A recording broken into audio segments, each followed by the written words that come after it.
একটি পানকৌড়ি।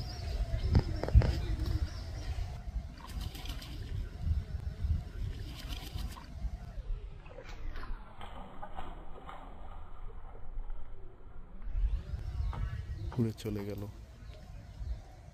এরা খুব চালাক হয়, দূর থেকেই মানুষের উপস্থিতি টের পেলে কিংবা তাদের ধরার চেষ্টা করলে উড়ে পালিয়ে যায়।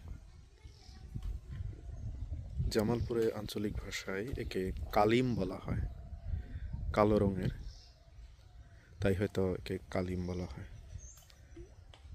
একটি মাছ ধরার জাল, একে শিব জাল বা ভর জাল বলা হয় এদিকে।